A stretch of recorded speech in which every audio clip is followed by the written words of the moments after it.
हम लोग ध्यान से शुरू करेंगे। हाँ, ध्यान। चल। ओम पार्थाय प्रतिबोधिता भगवता नारायणेन स्वयं व्यासेन ग्रथितां पुराणमुनिना मध्ये महाभारतम् अद्वैतामृतवर्षिणी भगवती अष्टादशाध्यायिनी अम्ब त्वामनुसन्दधामि भगवद्गीते भवद्वेषिणी नमोऽस्तु ते व्यास विशाल बुद्धे फुल्लारविन्दाय तपत्र नेत्र येन त्वया भारततैलपूर्णः प्रज्वालितो ज्ञानमयः प्रदीपः प्रपन्नपारिजाताय स्तोत्रवैत्रैकपाणये ज्ञानमुद्राय कृष्णाय गीतामृतदुहे नमः। सर्वोपनिषदो गावः दोग्धा गोपालनन्दनः पार्थो वत्स सुधीर्भोक्ता दुग्धं गीतामृतं महत् वसुदेवसुतं देवं कंसचाणूरमर्दनम् देवकी परमानन्दं कृष्णं वन्दे जगद्गुरुम् कृष्णं वन्दे जगद्गुरुम्। 13 चैप्टर पे हम आज 11th और 12th श्लोक पढ़ेंगे।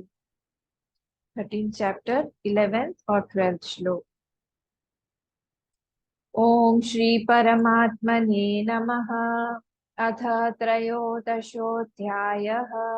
श्री भगवानुवाच। 11th श्लोक मिला। अध्यात्मज्ञान नित्यत्वम् तत्त्वज्ञानार्थदर्शनम् एतज्ज्ञानम् इति प्रोक्तम् ज्ञानं यद् अतनु ज्ञानं यदत ज्ञानं यदतोऽन्यथा। फिर से। अध्यात्म ज्ञान नित्यत्वम् तत्त्वज्ञानाथ दर्शनम् एतज्ज्ञानम् इति प्रोक्तम् अज्ञानं यदतोऽन्यथा। 12th वाला। ज्ञेयं यत्तत् प्रवक्ष्यामि यज्ञात्वामृतमश्नुते अनादिमत्परं ब्रह्म न सत्तन्नासदुच्यते। फिर से। ज्ञेयं यत्तत् प्रवक्ष्यामि यज्ञात्वामृतमश्नुते अनादिमत्परं ब्रह्म न सत्तन्नासदुच्यते न सत्तन्नासदुच्यते। ठीक है। हम यहाँ पे एक बार यहाँ तक जो हमने देखा है उसका एक सिनॉप्सिस देख लेते हैं। देखो, जो श्लोक नंबर 1 है, 1 नंबर श्लोक, वो क्या है हमारे क्षेत्र। इस चैप्टर का नाम है क्षेत्र क्षेत्र और ज्ञान। हाँ, जो क्षेत्र और क्षेत्रज्ञ का जो योग है, इसका इस चैप्टर का नाम ही है कि क्षेत्र क्षेत्रज्ञ विभाग योग। कहाँ पे लिखा हुआ होता है? जो नाम होता है चैप्टर का, लास्ट में चैप्टर के देखिए, लास्ट में उसको हम बोलते हैं मंजरी का वाक्य, मंजरी वाक्य। तो ये जो लास्ट में लिखा है ओम तत्सदिति, देखो चैप्टर के लास्ट में 34 श्लोक के बाद में जो लिखा है ना, उसके बाद में वहां पे लिखा हुआ है क्षेत्र क्षेत्रज्ञ विभाग योगो नाम। तो इस चैप्टर का नाम दिया है, क्या नाम है? क्षेत्र क्षेत्रज्ञ विभाग। मिला। तो क्षेत्र और क्षेत्र, इसमें दोनों को कौन सा क्षेत्र है और कौन सा क्षेत्रज्ञ है, उसका जो विभाग है उसको यहाँ पे बोला गया है, उसका नाम दिया गया। तो इस चैप्टर का नाम है क्षेत्र क्षेत्रज्ञ। तो ये इन इदम शरीरम कौन्तेय जो फर्स्ट वाला श्लोक है, ठीक है संगीता, बाद में दिखा दूंगी। तो जो फर्स्ट वाला श्लोक है ना, वो क्या दिखा रहा है हमको कि कौन सा क्षेत्र है और कौन सा क्षेत्रज्ञ है, ये बताया गया है। सेकेंड वाला जो श्लोक है, इसमें ये एक्चुअली हम सब देख चुके हैं, मैं जस्ट रिवाइज करके आगे बढ़ रही हूँ। उसमें क्षेत्रज्ञ के बारे में बताया कि वो कौन है। वो अंदर हमारी जो आत्मा बैठा हुआ है, वही परमात्मा के नाम से वो इसको होल्ड किए हुए, उसको हमने यहाँ पे क्षेत्रज्ञ नाम दिया, जिसको हम लोग भगवान बोलते हैं, ब्रह्म बोलते हैं, आत्मा बोलते हैं, जो भी। और ये शरीर और ये बाकी का जो भी अनात्मा है, जहाँ पे हमारा काम चल रहा है, उसको हमने बोला है क्षेत्र।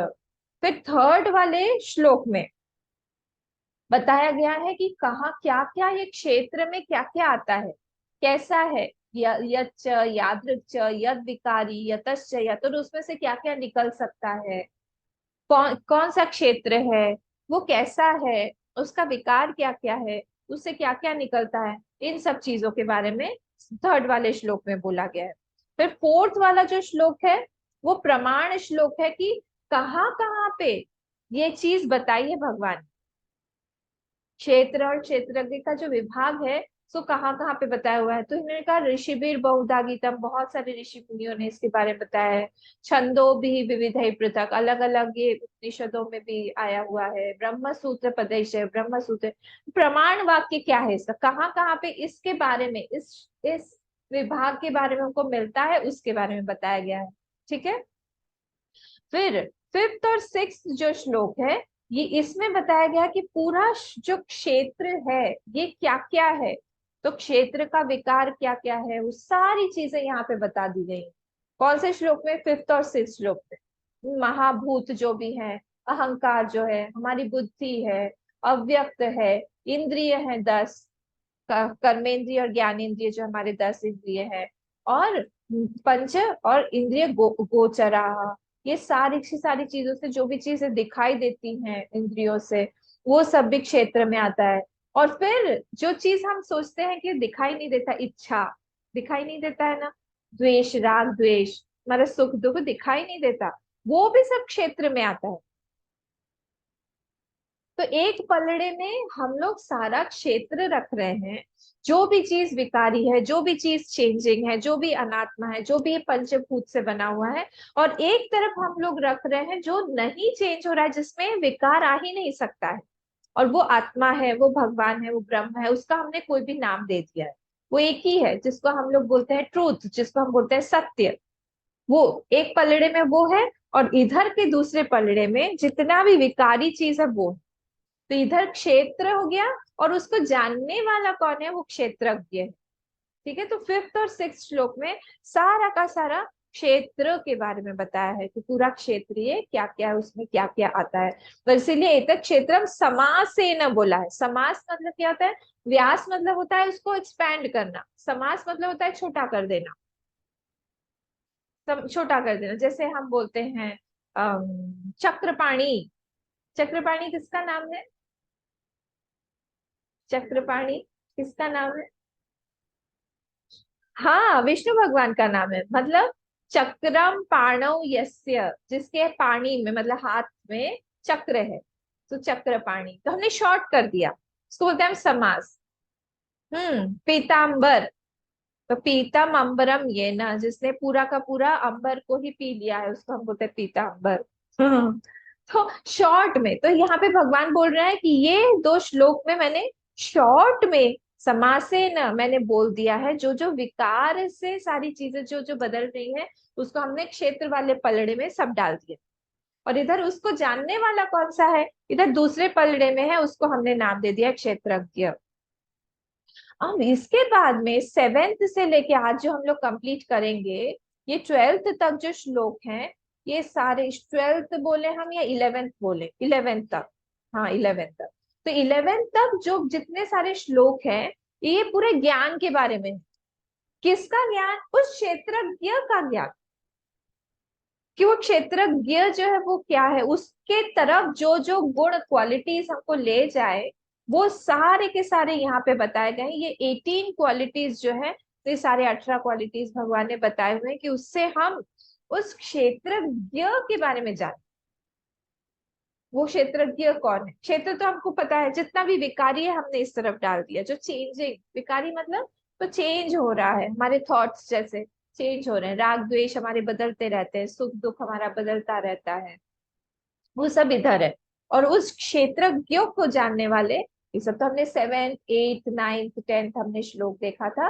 और बहुत सारे क्वालिटीज को एक एक एक करके हमने देखा कि भगवान चाह रहे हैं इनमें से एक भी हमारे अंदर आ जाए। तो इनकी फैमिली में बहुत फैमिली ओरिएंटेड है ये गुण, बहुत बंधे हुए हैं आपस में। कोई कोई होता है ना, जॉइंट फैमिली होती है, आपस में बहुत उन लोगों का अटैचमेंट होता है, तो एक कहीं पे भी अकेला कोई जाता नहीं है। हाँ, तो हमारे यहाँ पे एक बच्ची आती है, हमारी चिक है। तो उसके फैमिली में हमने ऐसे ही, मैंने जनरली उसको पूछा, बेटा तुम्हारे घर में कौन कौन है, तो हंसने लगी। तो मैंने कहा क्या हुआ? तो इन जनरल बोलते हैं ना कि हाँ मैं अकेली बच्ची हूँ, या फिर बोलते हैं कि घर में हाँ सिर्फ मम्मी पापा है, या छोटा बहन भाई कोई भी है। उसने कहा मेरे घर में 24 लोग हैं। मुझे इतना अच्छा लगा सुन के। कहा 24 लोग है? बोले हाँ माँ हमारी जॉइंट फैमिली है। कहा तो अच्छा, तो तुम यहाँ पे भी अपने भाई बहनों को लेके आओ, कोई कैंप चल रहा था हमारा, यूथ कैंप, पिछले साल की बात है। तो उसने उसमें से गिनाए 10 लोग तो उसके भाई बहन ही थे। मैंने कहा इनको सबको लेके आओ तो यहाँ पे हम क्लास करेंगे। तो ऐसा ऐसा होता है। तो इनमें बहुत यूनिटी है, इन गुणों में। तो अगर भगवान बोल रहे हैं अगर एक भी आ जाए तुम्हारे अंदर में, नवधा भक्ति में भी इसीलिए इस चीज को बोला गया रामचरितमानस, एक भी अगर आ जाए तो बाकी के भी वो लोग आ जाते हैं, अकेले नहीं रहते। आपने वो वाली स्टोरी सुनी है? एक बार तीन तीन जो है, 3 लोग साथ में ट्रैवल कर रहे थे, तीन तीन थे या चार थे, वेल्थ फेम, हाँ 3 जन थे। तो वो लोग ट्रैवल कर रहे थे साथ में, तो एक आदमी के घर के सामने जाके वो लोग रुके।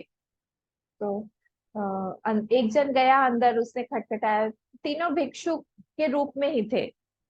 तो उसने खटखटाया जाके दरवाजा, तो बोले हाँ क्या चाहिए आपको? एक स्त्री आई, उसने खोला दरवाजा, बोले कि तुम्हारे घर में तुम्हारे पति हैं, हम मुझे कुछ मिलेगा, भिक्षा वगैरह कुछ मिलेगा? तो कहा देखिए अभी तो कोई भी नहीं है, तो आप शाम को आइएगा, शाम को वो आ जाएंगे। तो ये लोग तीनों जो है सामने ही बैठ गए पेड़ के नीचे और इंतजार करने लगे। शाम हुई, उनके हस्बैंड आए वापस, तो वो अंदर बैठ गए। उस वाइफ ने बोला कि ये सुबह से लोग ऐसे बैठे हुए हैं और इनको कुछ दे देंगे हम लोग। बोले हाँ हाँ बुलाओ। तो ये आए, उनके एक बेटा भी था और बहू भी थी, तो बेटा नहीं था, बहू थी वहां पे। तो तो ये गई बाहर बुलाने के लिए जो लेडी थी, कहा कि आप आ जाइए। बोले नहीं हमारी एक शर्त है। बोले क्या शर्त है? बोले हम लोग जो है, मैं हम तुमको बता देते हैं, ये जो है इनका नाम है वेल्थ। वेल्थ, वेल्थ मतलब धन, प्रॉस्पेरिटी जो भी है, वेल्थ। तो ये वेल्थ है। ये जो मेरे पास में बैठा हुआ है, इसका नाम है फेम, बहुत यश, फेम नाम है इसका। और मैं जो हूँ, मैं हूँ लव, प्रेम। हाँ, और हम जो है एक ही जाते हैं, सब लोग नहीं जाते, किसी के भी घर में बुलाने से हम एक ही जाते। तो तुम डिसाइड कर लो कि तुमको कौन चाहिए, हम लोग आ जाएंगे। क्या क्या नाम था? वेल्थ, फेम और लव। यश, धन और प्रेम। तब वो अंदर गया, अब डिस्कशन शुरू हुआ उनका जोरदार। अरे, तो ये वाइफ ने बोला कि हम लोग को तो ये चाहिए, वेल्थ चाहिए, बहुत पैसा, हमेशा ही कुट कुट कुट कुट लगा ही रहता है। हाँ हम लोग पैसा एक बार में मांग लेते हैं, हमेशा की प्रॉब्लम ही दूर हो जाएगी। तो हस्बैंड ने कहा नहीं नहीं नहीं, पैसा नहीं मांगते हैं हम एक काम करते हैं, हम नाम मांगते हैं, नाम की ज्यादा जरूरत है। हाँ नाम से ही अपने आप पैसा भी आ जाएगा। तो इधर से वो इन दोनों का झगड़ा चल रहा था, हस्बैंड वाइफ, तो प्रूव ही करते हैं ना, बिना झगड़े के हस्बैंड वाइफ कहाँ होंगे। खूब झगड़ा हो रहा था न, में इनकी बहू आई और बहू बोली कि नहीं मम्मी पापा, आप लोग मेरी बात अगर माने तो क्यों ना हम प्रेम को बुलाएं, हम प्रेम को बुला लेते हैं, देखते तो है वो अंदर आके वो क्या करते हैं, क्योंकि हमारे अंदर प्रेम रहेगा तो फिर अच्छा रहेगा, हमारे आपस में एक बंधन रहेगा। हो, उसने कहा कि दोनों मान गए मम्मी पापा। बोले ठीक है चलो, तो मैं हम बेटी की बात मान लेते हैं, प्रेम को ही बुला लो अंदर, चलो ठीक है। तो प्रेम जब आने लगे अंदर, उन्होंने उसने बाहर जाके कहा कि हाँ आप लोगों में से प्रेम जो भी है वो अंदर आ जाइए, लव। तो वो लव जब अंदर आने लगे तो ये दोनों भी पीछे पीछे साथ में आने लगे। तो कहा ये क्या बात हुई, अभी तो आपने कहा था कि आप लोगों में से कोई एक ही आएगा। बोले हाँ ये हम लोग अलग अलग आते हैं, पर जहां पे भी प्रेम जाता है हम उसके पीछे पीछे हो लेते हैं उसको हम अकेला नहीं छोड़ते हैं। तो ऐसा ही है, तो ये भी गुण जो है वैसे ही है कि अगर एक कोई अच्छा सद्गुण हमारे पास में आ गया तो बाकी के भी पीछे पीछे आ जाते हैं। इसलिए भगवान ने इतने सारे गुणों में से आपको चॉइस दिया है। बुके होता है ना फ्लावर्स का, ऐसे उसमें से चॉइस दिया है कि भाई तो कुछ तो एक अपने अंदर रख लो। तो इसीलिए उन्होंने अमानित्वम मदम्ब, तो ये सारे श्लोक हमने देखे हैं, बहुत सुंदर श्लोक है। प्लीज इसको, कुछ भी आप नहीं लर्न कर पाए तो भी 7th to 11th लर्न करिए, 7th से लेके 11th तक श्लोक इस साल में प्लीज लर्न कर लीजिए। ज्यादा टाइम बचा नहीं है, जून जुलाई अगस्त सितंबर अक्टूबर नवंबर दिसंबर। अमानित्वम अदम्भित्वम अहिंसा क्षांति मार्जवम आचार्योपासनम शौचम धैर्यम आत्म विनिग्रह इंद्रियार्थेषु वैराग्यम अनहंकार एव च जन्म मृत्यु जरा व्याधि दुख दोषानुदर्शनम असक्तिर अनभिष्वंग पुत्र दार ग्रहादिषु नित्यं च समचित्तत्वम इष्टान इष्टोपपत्तिषु मयि चानन्य योगेन भक्तिरव्य विचारिणी विविक्त देश संसेवित्वम अरतिर्जन संसदि अध्यात्म ज्ञान नित्यत्वम तत्व ज्ञानार्थ दर्शनम एतत् ज्ञानम इति प्रोक्तम यद यदतोन्यथा। यहाँ बोल रहे ये जो है ये सब ज्ञान है, एतत् ज्ञानम, हम देखेंगे इस श्लोक को, अभी देखना बाकी ना। प्रोक्तम, इसको ज्ञान बोला गया है। और अज्ञानम यदतोन्यथा, और बाकी यद अतः अन्यथा, यदतोन्यथा को हम ब्रेक करेंगे जब, तो आएगा यत अतः अन्यथा। अन्यथा जो है, जो ये ज्ञान की कैटेगरी में नहीं फिट हो रहा है, मतलब इसका ऑपोजिट कर दे, अमानित्वम का हम मानित्वम कर दें, अदम्भित्वम का हम दम्भित्वम कर दें, अहिंसा का हम हिंसा कर दें, ये जो हम लोग ऑपोजिट कर रहे हैं उसको हम लोग बोलते हैं अज्ञानम। वो अज्ञान कैटेगरी में आ जाए। तो इसलिए यहाँ पे भगवान जी बोल रहे हैं ये सारा का सारा ज्ञानम है, क्यों, क्योंकि ये हमको ज्ञान की तरफ लेके जाता है, इसलिए ये ज्ञान है। तो हम लोग 11th वाला श्लोक देख रहे हैं, अध्यात्म ज्ञान। अच्छा, इसके पहले हमने देख लिया था लास्ट टाइम, अनन्य भक्ति के बारे में देखा था।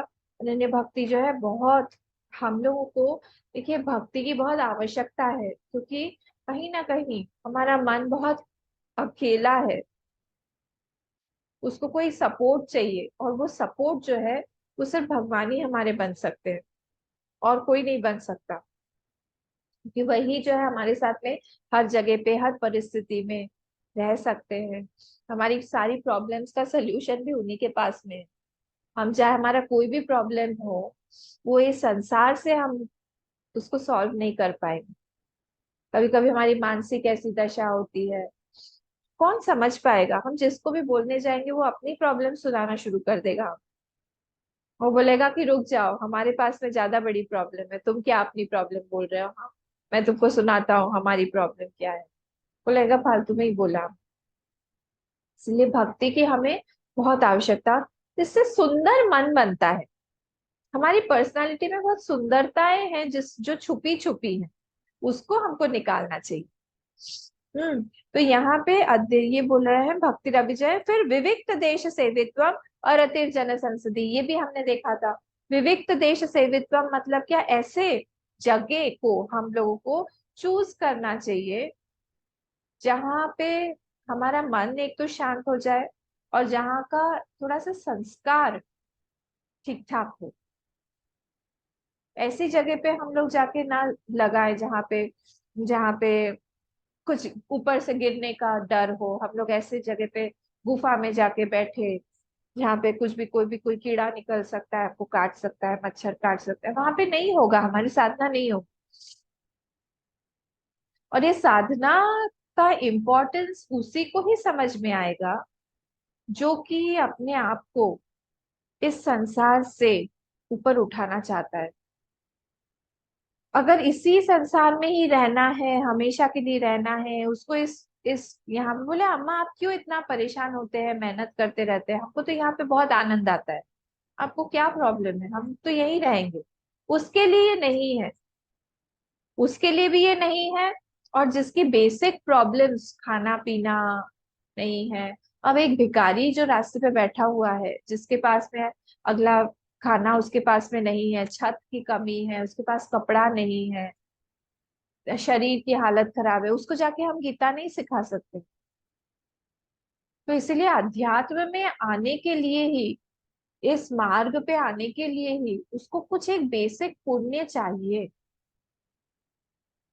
कि उसकी खाने पीने की रिक्वायरमेंट्स नहीं है, उसके छत है सिर पर, उसको कोई दूसरा छोटा मोटा टेंशन तो देखिए सब सभी को होता है, ऐसा नहीं, प्रॉब्लम सभी के लाइफ में आती है, पर ये बेसिक रिक्वायरमेंट्स उसकी पूरी होके तभी जाके वो भगवान के बारे में चिंतन कर पाएगा।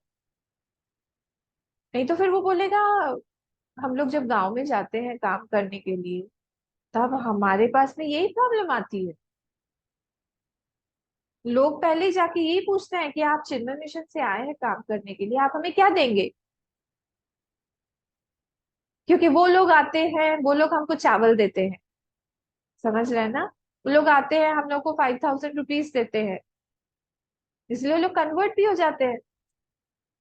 तो आप लोग हमको क्या देंगे, हमारी रिक्वायरमेंट वो है, वो हमको आपसे कुछ सुनना नहीं, साफ बोला उन्होंने, हमको कुछ ये सब प्रवचन वगैरह नहीं सुनना है आपका, हमको कुछ नहीं सुनना है, हमको खाने पीने के लिए दीजिए, कुछ करवाइए हमारे। अगर हमारे पास में आज गीता है, हमको भगवान को थैंक्स बोलना चाहिए सबसे पहले, कि आपने ही ये हमको दिया। तो ये जो यहाँ पे हम बात कर रहे हैं विविक्त देश सेवित्व, तो इसका मतलब यही है कि वो संस्कारित ऐसी एक जगह हो जहाँ पे हम लोग बैठे तो हमको हमारे मन में कोई डाउट नहीं हो कि पता नहीं यहाँ पे बैठने पर क्या होगा, कुछ दूसरी चीज आ जाएगी, हाँ हमारा मन यहाँ पे लगेगा कि नहीं, उसका संस्कार वैसे बना हुआ। ठीक है, तो ये दो चीजें हमने देखी थी, संस्कार हो मेडिटेशन का, और अगर नहीं है हम क्रिएट करें, हम बना सकते हैं, हमारा अपना एक जगह हम लोग चूज कर ले, 1 महीने के अंदर 7 7 डेज में ही बन जाता है। एक आसन ले हमारे लिए अपने लिए, उसमें हम एक जगह पे बैठे, बैठ के 10 मिनट सुबह उठ के शांति से, जरूरी नहीं है कि नहा धो के बैठना है, बस आप जो है मुंह वगैरह धो लीजिए आराम से, अब फ्रेश हो जाइए, फ्रेश हो जाने के बाद एक अगर पानी वानी कुछ पीना है पानी पी लीजिए, और फिर भगवान के सामने बैठ जाए, दिया भी लगाने की जरूरत नहीं, आराम से बैठ जाए और थोड़ा चिंतन करें। मेडिटेशन मतलब ये नहीं कि हम मन को शांत करके सो जाए, हम चिंतन करें, हमको भगवान ने क्या, कोई भी एक टॉपिक पे 5 मिनट्स, एक टॉपिक पे हम चिंतन करें, कोई प्रॉब्लम आ रही है वो प्रॉब्लम पे ही चिंतन करें हम, कि प्रॉब्लम क्या इतना बड़ा इम्पोर्टेंट है, या इसके पहले भी ये प्रॉब्लम दूसरे रूप में आई थी तो मैंने कैसे इसको सॉल्व कर लिया। और भगवान से हम मांगे, हेल्प मांगे कि भगवान देखे, कंटिन्यूअसली देखे कि भगवान के पास में हम लोग जाके बोल रहे हैं, उनके सामने नीचे बैठे हुए हैं, उनको हम अपनी प्रॉब्लम बोल रहे हैं, और वो हमको किस तरह से गाइड कर रहे हैं, वो उसका आंसर दे रहे हैं, वो उनका हाथ जो है हमारे सिर पर रखे हुए हैं, और वो बोल रहे हैं तुम चिंता मत करो, कि तुम्हारा प्रॉब्लम मैंने ले लिया है।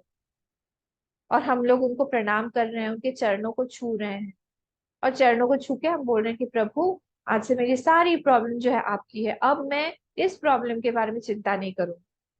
कोई बड़ा होता है हमारे घर में, तो हम जाके उसको अपनी प्रॉब्लम बोलते हैं, फिर उसके बाद में हम छोड़ देते हैं ना, कि अब वो संभालेगा, हम क्यों चिंता करें। वैसे यहाँ पे भी जाके हमने छोड़ दिया। ये हम 5 मिनट अगर रोज 7 डेज तक भी करें, उस जगह का ऑरा चेंज होने लगेगा, जो हम आजकल ऑरा बोलते हैं, एनर्जी बोलते हैं, वो सारी चीज ऑरा बदलने लगेगा। उस जगह पे आप बैठेंगे, अपने आप आपका मन शांत हो जाएगा, लोग आके वहां पे बैठेंगे या आसपास रहेंगे तो उनको भी लगेगा कि यहाँ पे कुछ अलग लग रहा है, अच्छा लग रहा है। कि मंदिर में जाके हमको क्यों अच्छा लगता है दीदी, कोई भी हम पुराने, स्पेशली पुराने मंदिर में जाते हैं ना, तो क्यों वहां पे वो साइंटिफिक रीजन ही यही है कि इतने लोग वहां जा रहे हैं, और जब ये मन्नत पूरी होती है, हाँ जैसे महाकाल हुआ, वैष्णो देवी हुआ, वैष्णो देवी नहीं, ये गलत नाम है। वैष्णवी देवी होता है एक्चुअली संस्कृत में। ये वैष्णो जो हो गया पुल्लिंग बना दिया, वैष्णवी देवी। तो वैष्णवी देवी हम जाते हैं, केदार बद्री जाते हैं। वहां पे क्या है ऐसी जो कि हम जाते हैं और हमारी इच्छा पूरी हो जाती है? महाकाल भगवान है, काल भैरव है, ये सारे जो भी भगवान। क्यों ऐसा होता है? क्योंकि हम जाते हैं वहां पे, हम भगवान से मांगते हैं कुछ भी, हम बोलते हैं, उनको धन्यवाद देते हैं, हमारा जो ऑरा है वहां पे जाके उस शिवलिंग को या फिर उस भगवान की मूर्ति को प्राण प्रतिष्ठा कर रहा है अपने आप ही। अपने आप ही उसमें पावर डाल रहा है कि सामने वाला जो भी आके मांगेगा उसकी इच्छा पूरी हो जाए। वो है कहाँ? वो एनर्जी ट्रांसफर हो रहा है। हमने उसमें एनर्जी डाली, हम सब लोगों ने मिलके, हजारों लोग आ रहे हैं एक एक दिन में, और वहां पे भगवान को धन्यवाद बोल रहे हैं, जय हो आपकी, जय हो आपकी। एक मूर्ति के सामने बोल, नेचुरली उस मूर्ति में पावर आने लगी। कहाँ से मिल रही है? ये एनर्जी ट्रांसफर हो रहा है। सब पूरा का पूरा साइंटिफिक है, कुछ भी ऐसा नहीं। साइंस है पूरा, जो आइंस्टीन ने भी अपने रिलेटिविटी वाले उसमें डाला हुआ है, वो सेम वही। तो वहां से जब वो चीज आ रही है घूम के, हम बोलते हैं ये भगवान जो है जागृत है, यहाँ पे जाके मन शांत हो जाता है। हमने जो डाला वही वहां से मिलेगा। एक एक्सपेरिमेंट किया था एक साइंटिस्ट ने। क्या एक्सपेरिमेंट किया था? तीन जार्स में उसने पौधे लगाए। एक पौधे में वो पानी देता था, पानी देके उसको हाथ लगाता था और प्यार करता था, और बोलता था कि तुम बहुत अच्छे हो, तुम बहुत प्यारे हो, हाँ जल्दी जल्दी बढ़ो। हम्म और जो दूसरा उसके पास वाला था, उसमें वो पानी तो देता था, पानी देता था, पर उसके तरफ उसको बोलता था तुम बहुत खराब हो, तुम्हारे जैसा खराब कोई है ही नहीं, तुम बदमाश हो, तुम नीच हो, ऐसे करके उसको गाली देता था। और जो तीसरा था, उसको पानी देता था पर नेग्लेक्टेड, उसको कुछ उसकी तरफ ध्यान ही नहीं देता, नेग्लेक्टेड, एक कोने में पड़ा हुआ। तीनों को जब कंपेयर किया गया एक महीने बाद, वो जो पहला वाला पौधा था वो इतना सुंदर बढ़ा हुआ था। दूसरा वाला बिल पानी में था पर फिर भी वो मुरझाया हुआ था। और तीसरे वाले की ग्रोथ थी पर बहुत स्लो, ऐसे कॉर्नर में ऐसे एक मिनमिनाया हुआ सा एक पौधा था वो। तो जब प्लांट्स में हम लोग देखते हैं, ये सारी चीजों में देखते हैं, हमारे बच्चों में देखते हैं, वो पत्थर में भी या जगह में भी हम लोग जो है उसमें जान डाल देते हैं। तो इसीलिए इस सब चीजों का इम्पोर्टेंस है कि हम जहाँ पे अपने घर में भी ये चीज करके देख सकते हैं। हमारी माला को हम जो जप माला हम हमारी माला होती है वो पावरफुल बन जाती है। हम क्या डाल रहे हैं, हमारा विश्वास कितना है उस चीज पर। हम जब माला एक एक जपते हैं, हम कैसे जपते हैं? हमको कंप्लीट करने के लिए हमें बोले चलो लगा दो ओम नमः शिवाय, लगा दो ओम नमः शिवाय, ओम नमः शिवाय, ओम नमः शिवाय, ओम नमः शिवाय, ओम नमः शिवाय, ओम नमः शिवाय। ये क्या बोल रहे हैं आप? कुछ समझ में नहीं आ रहा है। शिवाय शिवाय शिवाय शिवाय बोल रहे हैं लास्ट में, बोले फिर आया आया ही रह जाता है, बोले नमः नमः नमः ही रह जाता है, कुछ है ही नहीं। फास्ट लगा दिया, उसमें आपका पावर नहीं आएगा। ये आपने उसमें कुछ अपना अपनी जान डाली ही नहीं, आपने को खत्म करना है बस जल्दी जल्दी निपटाना, जिसको हिंदी में एक बहुत शब्द है खराब सा, आज की पूजा निपट गई। तो भगवान भी एक दिन हमको निपटा देंगे, तब समझ में आएगा, निपट जाएंगे हम लोग भी। तो जब हम लोग उसमें एक एक करके ओम नमः शिवाय, ओम नमः शिवाय, एक्चुअली जब क्या होता है, नाम हम भगवान का ले रहे हैं ना, तो नाम होता है कि हम भगवान को बुला रहे हैं। I am calling him. जैसे हम अपने बच्चे को बुलाते हैं, अपने प्रेमी को बुलाते हैं, बोलते हैं ना रमेश, रमेश, बुला रहे हैं। अब रमेश जो है उसने आवाज नहीं दिया, हमारी आवाज थोड़ी तीव्र हो जाएगी, थोड़ी सी जोर से हो जाएगी, रमेश। फिर भी नहीं आवाज दिया कि क्या हो गया, था तो वहां पे, रमेश, और तेज हो गया। ऐसे करके इसको पुकारना बोलते हैं हम लोग। तो नाम लेना नहीं है, नाम को पुकारना है। अंदर से जो तीव्रता हमारे आने लगेगी अपने आप, क्या हो रहा है, हमारे जप माला भी, उसमें भी पावर बढ़ रही, उसमें भी स्ट्रेंथ आने लगी। हम जिस आसन पर बैठ के नाम पुकार रहे हैं वो भी प्यूरिफाई हो जाएगा, उसमें भी एनर्जी लेवल बढ़ जाए। सारी चीजें यहाँ पे एनर्जी का ही खेल है। मैं एक बार सदगुरु का ही कोई एक मैं वीडियो देख रही थी, तो उन्होंने कहा कि first of all arrange your room. बोले आप लोग जब कपड़ा उतारते हैं, हम लोग लाइन से उतार रहे हैं, सूखा कपड़ा है हम लोग बाहर से लेके आए, और गुचड़ पुचड़ करके ऐसे ही आप रख दीजिए। और उस पे फिर उन्होंने कुछ एक पेंडुलम जो था उस पे उन्होंने देखा, गोल गोल गोल गोल गोल गोल गोल गोल घूम रहा था। और दूसरी तरफ उसको फिर से फोल्ड किया उन्होंने अच्छे से, और एक के ऊपर सुंदर तरीके से सजा के रखा, फोल्ड करके, कुछ प्रेस वेस कुछ नहीं, सिर्फ फोल्ड करके अच्छे से। अब उस पे पेंडुलम लगाया तो आराम से ऐसे ऐसे ऐसे ऐसे। सब चीज में ये हो रहा है, सब चीज में कहाँ हम डाल रहे हैं उस चीज को। और हमारा मन इसीलिए अच्छा लगता है, कोई अरेंज रूम हो, भगवान के सामने अच्छे से सुंदर तरीके से हमने रखा हुआ है, भगवान को सजा के रखा हो, हमको अच्छा लगता है, हमारे मन को अच्छा लगता है। क्यों? क्योंकि वहां पे वाइब्रेशन अलग हो जाती है उस चीज। उसको हमने ऑरा नाम दे दिया, एनर्जी नाम दे दी, इसको हमें बढ़ाना है, हम कर सकते हैं। इसी को बोला गया है विविक्त देश सेवित्व। अरतिर नेक्स्ट वाला शब्द है, अरतिर जन संसदी। अरतिर जन मतलब बहुत ज्यादा, ये साधक लोगों में उठना बैठना उसको पसंद नहीं आता। पार्टी में जाना, वही सब बातें करना, कपड़े लत्ते के बारे में पूछना, दुकान के बारे में पूछना, सेल के बारे में पूछना, उन्हें थोड़ी देर ठीक लगता है, मन उसी में घुसे हुए हैं हम। तो कितना करेंगे, उसको ये सब पसंद नहीं। जब एक्चुअली हमारे अंदर में एक बहुत सुंदर, हमारे अंदर का एक व्यक्तित्व है, और वो व्यक्तित्व जो है निखर के आता है जब हम लोग अकेले में रहते हैं। जब हम सबके साथ में रहते हैं तब क्या होता है, दूसरों के अनुसार हम लोग चलते हैं। पर जब हम लोग अकेले में रहते हैं, हमारे वो जो दबे दबे थॉट्स हैं और डीप डीप थॉट्स है, वो सारे बाहर निकल के आते हैं। और हमको ही आश्चर्य होता है कि अच्छा, ये हमारा विचार है, हमने ऐसे सोचा, इतना अच्छा सोचा, अच्छा मैं तो भूल ही थी। या फिर हमने कुछ सुना हुआ है सत्संग में, या पढ़ा हुआ है, वो सब अकेले में ही हम लोग, हमको याद आता है। जैसे गाय बैठ जाती है ना, पहले खा लेती है सब। गाय के चार पेट होते हैं, तो वो एक पेट से दूसरे पेट में ट्रांसफर कर करके, वो बोलते हैं ना जुगाली करती, हिंदी में बोलते हैं, तो कटचुए, तो वो करती रहती है। वैसे ये जो साधक है, ये इसको अरतिर जन संसदी, उसको लोगों के साथ में उसकी रति नहीं होती, उसको अच्छा नहीं लगता। वो अकेले में जाके वो आराम से अपना कटचुइंग, जैसे गाय चबाती रहती है ना, आराम से निकाल के फिर से उसको चबाएगी, फिर दूसरे स्टमक में ट्रांसफर करेगी। तो कभी कभी हम लोगों को भी जब का टाइम खाने का कम रहता है, लगता है ना हमारे पास में भी ऐसा है कोई पेट एक्स्ट्रा हो, हम डाल दें बाद में चबाते रहे। तो यहाँ पे भी यही है कि हम हमारी उस ब्यूटीफुल एक पर्सनालिटी को बाहर निकाल के लाए, सुंदर एक पर्सनालिटी, व्यक्तित्व को।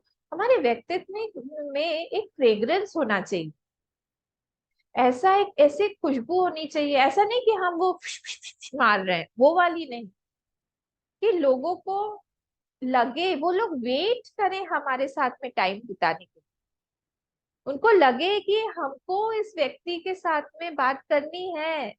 और जब जाए तो हम वो दुखी हो जाए, वो लोग हमारे जाने पर दुखी होते हैं या सुखी होते हैं। इससे ही समझ में आएगा कि हमारे व्यक्तित्व में फ्रेग्रेंस है या बदबू है। और जो एक साधक होता है, उसके अंदर में फ्रेग्रेंस आता है, खुशबू आती है उसकी, अलग खुशबू होती है उसकी, अलग, वो दिखने में अलग हो जाता है। एक अंदर से उसके एक बहुत चार्मिंग एक फिगर होता है वो, सबके लिए ही। चाहे वो बच्चों के साथ हो, चाहे वो बड़ों के साथ हो, चाहे वो वृद्धों के साथ में हो, चाहे वो एनिमल्स के साथ में हो, सब लोग चाहते हैं उसके साथ में समय बिताना।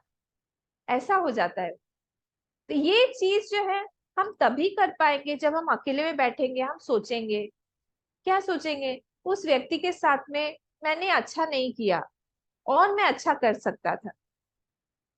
क्या हम कभी भी बैठ के अपने आप को, अपने एक्शंस को रिट्रोस्पेक्ट करते हैं कि हम उस व्यक्ति से मिले सपोज, तो मिलने के बाद में हमने उस व्यक्ति से क्या क्या बातें की, और हम लोग क्या क्या बातें और अच्छी कर सकते थे। क्या हमने उसकी कोई प्रॉब्लम को सॉल्व किया, या उसका दुख ही बढ़ा दिया, या हमने प्रॉब्लम सॉल्व करते समय क्या उसके अंदर में इंस्पिरेशन बढ़ाई कि तुम कर सकते हो भाई, आगे बढ़ो। क्या उसके अंदर से हमने उसकी कोई एक अच्छाई को उसका बल बना के उसको दिखाया, या हमने संसार को ही उसके मन में, दिमाग में भर दिया। हमारे आचार्य जी जब सिंगापुर में थे, तो सिंगापुर के लोग जो है बहुत ज्यादा सत्संगी हैं, बहुत। तो वो बता रहे थे एक बार कि हम जनरल ही ऐसे ही बैठ के लोगों के साथ में सत्संग कर रहे थे। तो सत्संग करने के बाद में दूसरे दिन जो दूसरे लोग आए, ऐसे ही चाय पे बैठे हुए थे, सब लोग बात कर रहे थे। दूसरे दिन लोग आए तो उन्होंने पूछा कि कल का सत्संग बहुत आनंद आया। तो स्वामी जी ने पूछा कि तुमको कैसे पता कि कल सत्संग हुआ था? बोले नहीं, हमारा जो सत्संग है, हमारा पूरा एक ग्रुप है, और उसमें जो जो आप बात बताते हैं वो सारा लिख के वो पूरा का पूरा ग्रुप में हमारा मेल आ जाता है। तो हमको मेल में मिल गया, हम दिखा सकते हैं आपको क्या क्या बात हुई है। ये एक प्रेम होता है सत्संग के प्रति, कि हम बैठेंगे, हम बातचीत करेंगे, जो भी कुछ बोला गया है उस चीज को हम लिख के सिर्फ हमारे तक सीमित नहीं रखेंगे। ये चीज लोगों तक भी पहुंचे, दूसरों तक भी पहुंचे, हम ये चाहते हैं। ये सिर्फ एक जन या दो जन तक ही सीमित ना रहे, ऐसा है। तो हम क्या बात करते हैं, उससे क्या इंस्पिरेशन ले। कई लोगों को कई तरह की प्रॉब्लम्स है, तो वो प्रॉब्लम, हम प्रॉब्लम डिसॉल्वर बनते हैं, या प्रॉब्लम को और ज्यादा हम मैनिफेस्ट कर देते हैं, कि उस व्यक्ति को लगता है हाय राम, क्यों हमने इसके साथ बात किया। ये सारी चीजें हम अकेले में जब रहेंगे तभी अपने अंदर काम कर सकते हैं। तो इसलिए यहाँ पे भगवान बोल रहे हैं, विविक्त देश सेवित्वम अरतिर्जन संसदि। अब हम लोग नेक्स्ट वाले श्लोक पे चलते हैं, 11th वाला श्लोक। अध्यात्म ज्ञान नित्यत्वम। अध्यात्म ज्ञान नित्यत्वम मतलब क्या? अब देखिए, उस अध्यात्म के ज्ञान में वो नित्य स्थापित है। अब अध्यात्म वर्ड से हम लोग कई बार कंफ्यूज हो जाते हैं, बोलते हैं, क्या है ये अध्यात्म? तो अध्यात्म मतलब ये होगा, रिलेट हमारे अंदर, मतलब बॉडी से अंदर जो भी सारी चीजें हैं, शरीर हमारा हुआ, मन हमारा हुआ, बुद्धि हुई, हमारे संस्कार हुए, हमारा जो भी सारी चीजें इस शरीर से और हमारे से रिलेटेड हैं, वो सारी की सारी चीजें आएंगी अध्यात्म में। संस्कार, मन, शरीर, बुद्धि, हाँ, इससे रिलेटेड कोई भी चीज होगा तो उसको हम लोग बोलते हैं अध्यात्म। आत्मानम अधिकृत्य, ये इसको बोलते हैं अध्यात्म। तो हम लोग जो अध्यात्म ज्ञान नित्यत्व, तो हम इस ज्ञान में नित्य स्थापित रहे। ये शरीर क्या है? शरीर पंच महाभूत से बना हुआ है। ये पंच महाभूत कहाँ से आए? कैसे हैं ये पंच महाभूत? लिए ये सारे पंच महाभूत जो है भगवान ने ही बनाए हुए हैं, उसी से ये सारा शरीर बना हुआ है। बोले शरीर इस तरह से कैसे बन गया? पंच महाभूत तो हर जगह है, वहां से एक टुकड़ा ऐसे निकला और ये हमारा शरीर बन गया। कितना आश्चर्यचकित कर देने वाली चीज है। एक बूंद पानी एक स्त्री में जाके वो बच्चा बना देता है। पंच महाभूति है वो, जल का एक छोटा सा कण है वो, कैसे ये शेप ले लेता है?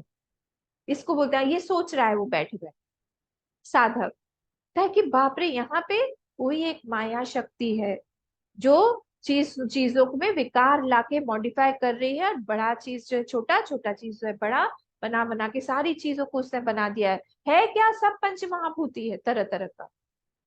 लेकिन ये मन क्या है? हम बात कर रहे हैं, अपने आप से सोच रहे हैं।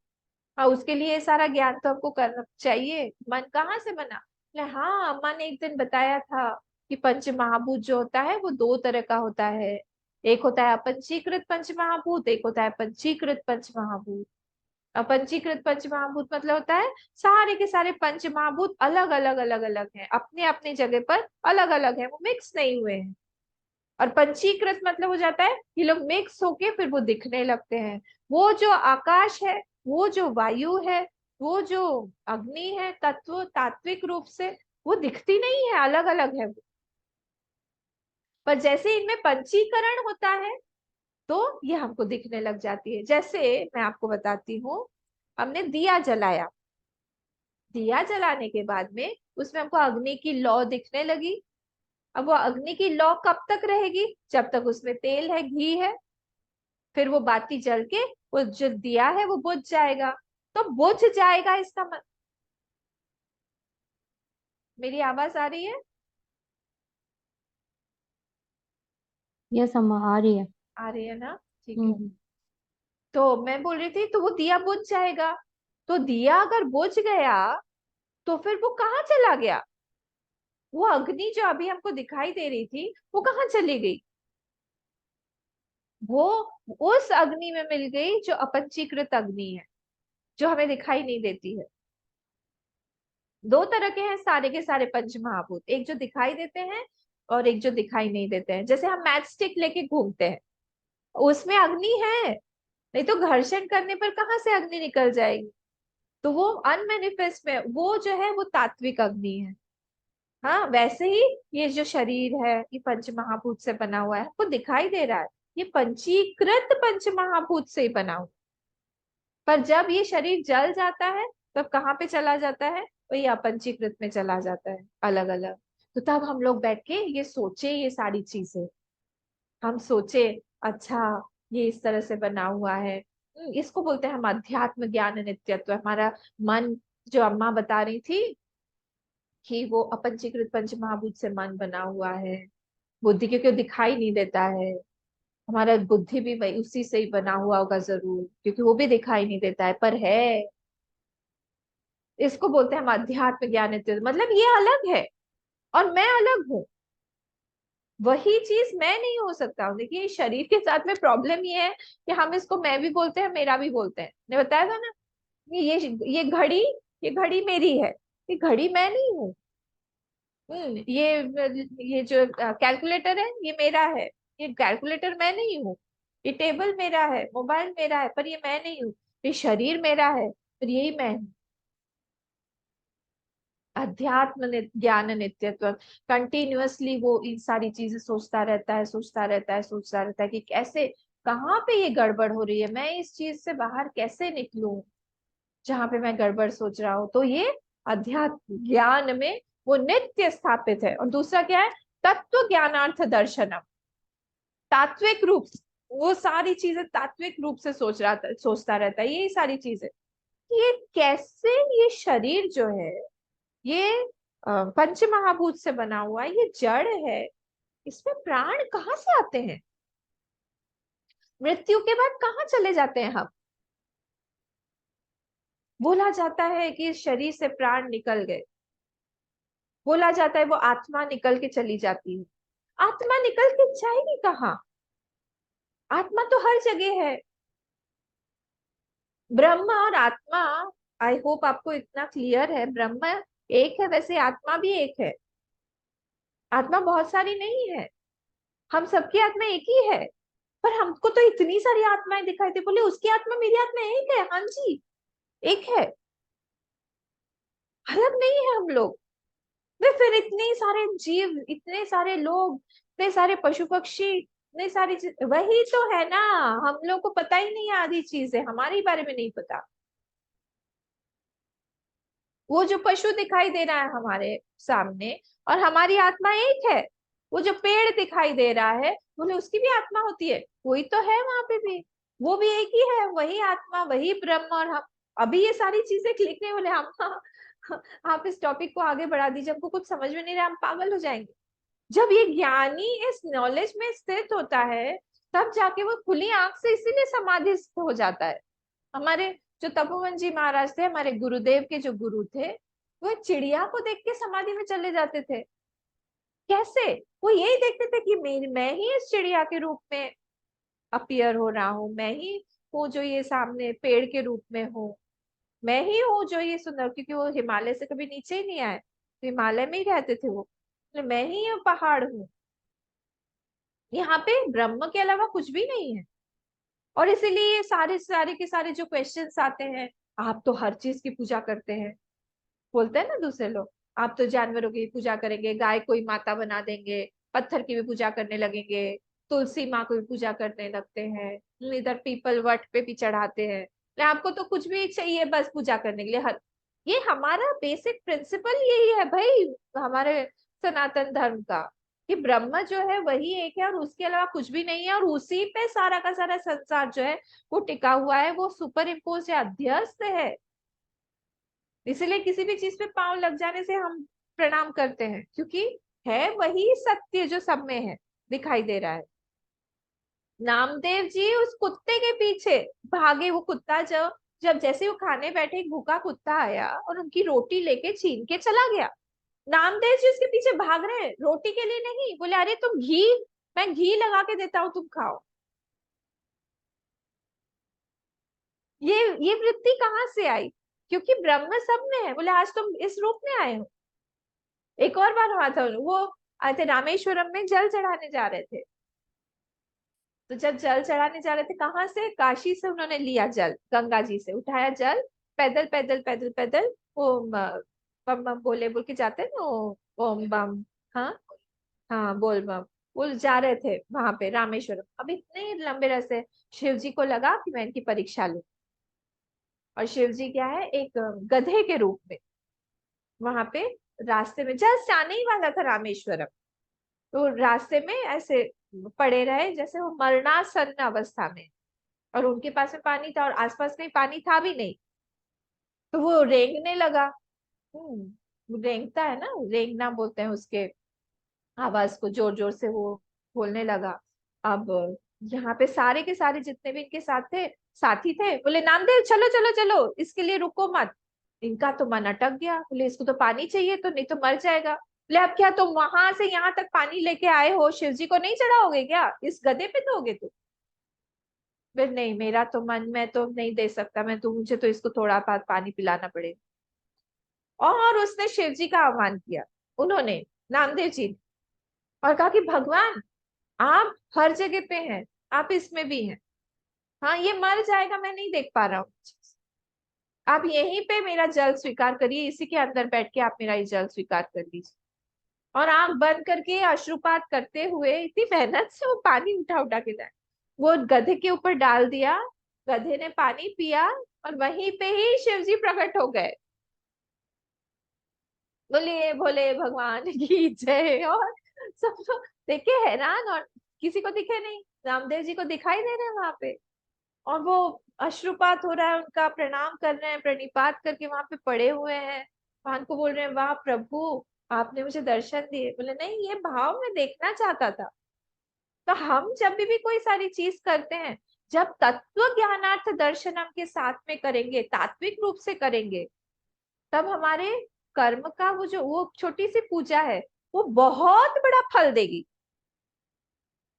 हम पत्थर मान के चढ़ाएंगे, उसमें भी फल मिलेगा, पर कम मिलेगा।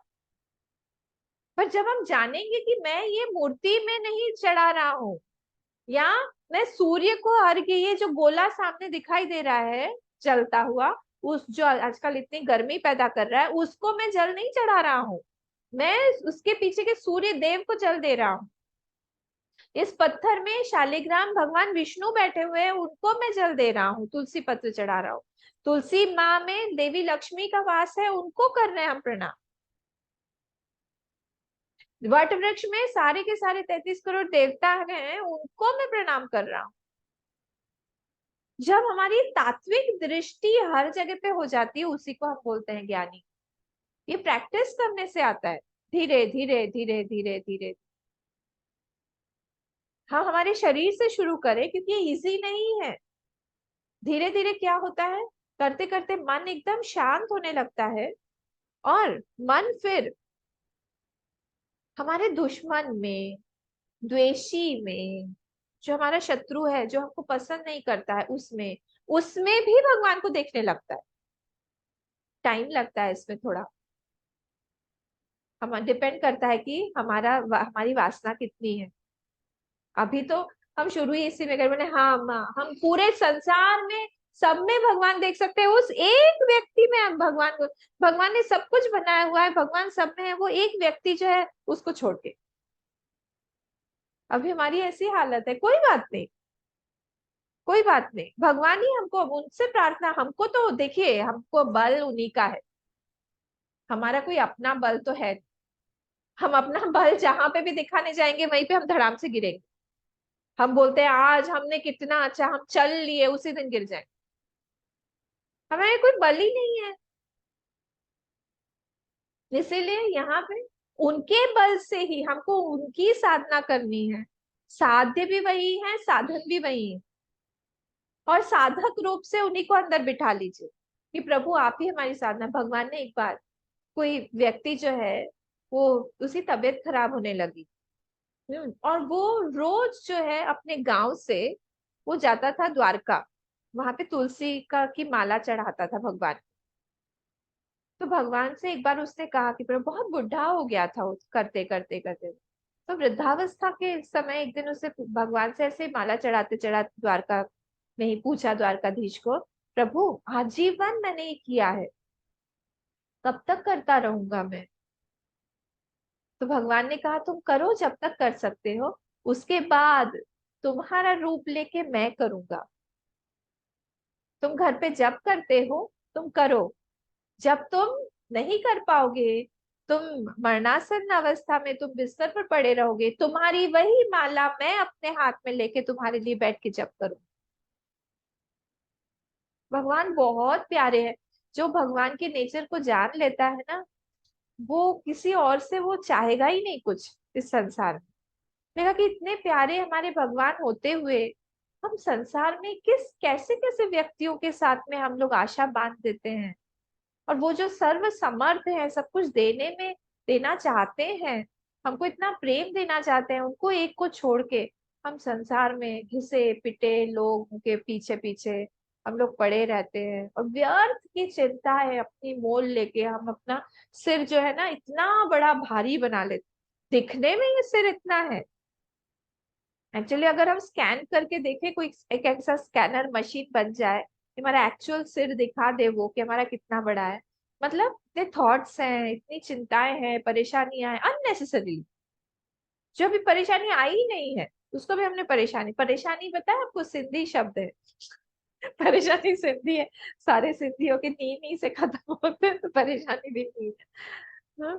तो वो बोलते हैं ना करमचंदा नी, बोलते हैं वो कई सारे ऐसे हैं, सारे नी नी से खत्म होते हैं, बनानी।